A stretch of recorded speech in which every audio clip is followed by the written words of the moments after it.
Okay guys, so tonight we'll go for a quick ride to have coffee and to make a moto vlog about MT07, yung mga things na nagustuhan ko sa kanya and mga hindi ko gusto for a few months of ownership.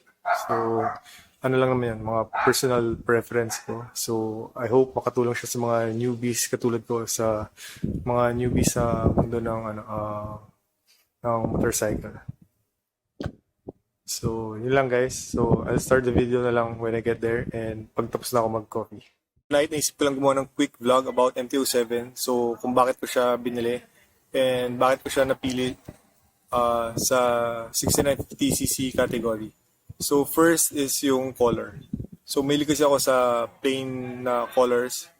So, ito dahil sa buong 650cc category, sa mga Japanese na models, siya lang yung may plain black na model. So, this one, parang kailangan siya makita talaga sa showroom. Dahil at first, hindi ko kino-consider itong model na to. But nung pumunta ako sa showroom ng Yamaha to check XSR 700, nung nakita ko to, nagandahan ako. So, ibang-iba siya sa picture and sa pagka-in person. So, tapos yung next na nagustuhan ko is yung tire. Kasi yung tires nito is 180 na yung lapad. So, maganda yung for me, ang gusto ko kasi na minimum sana na lapad is 180 talaga. So, since 180 to, so happy na ako. Kasi yung ibang models, yung lapad niya is 160 lang. So kahit palitan mo yun later on ng 180 na goma, medyo maliit pa rin siya tingnan dahil yung mags niya is designed for 160 lang. So ako ang preferred ko, yung minimum is 180. So for this model, 180 yung stock niya. So later on, pwede mo siya palitan ng mas malaki pa. But for me, 180 na is enough. And pagka 180 kasi, marami na yung choices mo na goma later on if gusto mo mag-upgrade. Tapos, yung isa pa na gusto ko dito is yung exhaust. Kasi yung exhaust nito, dahil cross-plane yung engine niya, so pagka later on, pwede ka magpalit ng exhaust, yung mas maingay or mas buo. Tapos, kailangan mo lang ipa-reflash or ipa-remap yung ECU mo, to sobrang gaganda na yung tunog niya. Unlike yung ibang models kasi, kahit magpalit ka ng urig na exhaust and remap or reflash ng ECU, hindi pa rin ganun kaganda yung tunog.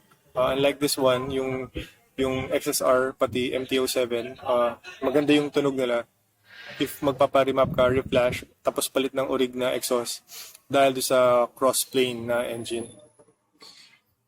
Isa ko pang gusto is yung weight. Kasi do sa 650cc category, siya yung pinakamagaang. So, I think 390 plus lang yung pounds yung weight niya with a full tank of gas. So, siya yung pinakamagaang. So, itong bike na to, munti ko na siya malaglag 3 times. But dahil magaang siya, so nasasalo ko and hindi natutuloy. But I think if kinuha ko yung mas mabigat, like CB650, so for sure hindi ko na siya masasalo.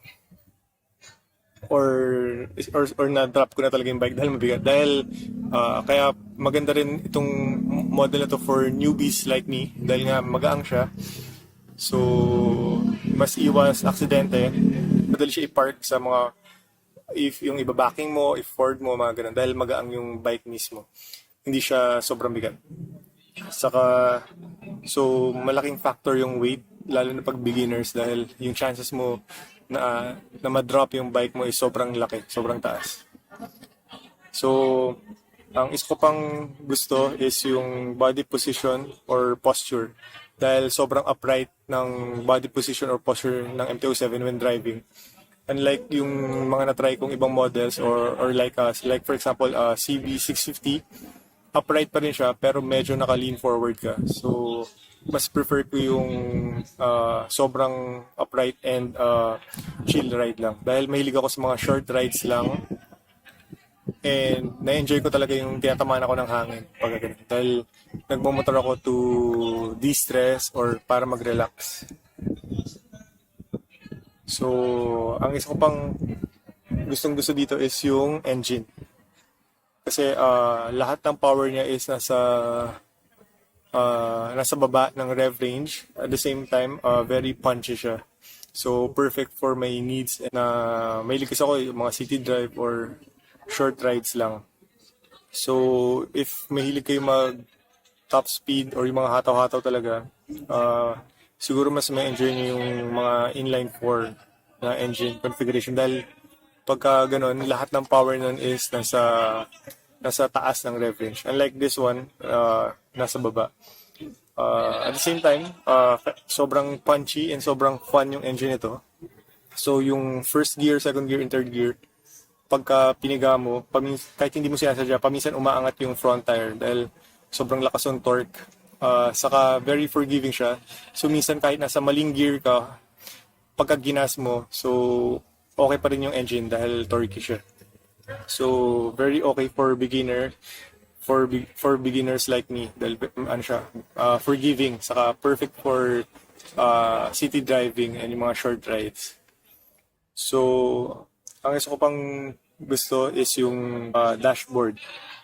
Dahil yung sa 650cc category or model, siya lang yung parang may backlight. So as you can see, ito kitang-kita mo talaga yung mga info. Unlike Z650, CB650, yung dash niya is parang naka-reverse yung ilaw saka yung mga details. So pag mataas yung araw, medyo medyo mahirap siya basahin or medyo mahirap makita. Tapos yung pinaka weakest part naman nitong bike na to is yung suspension.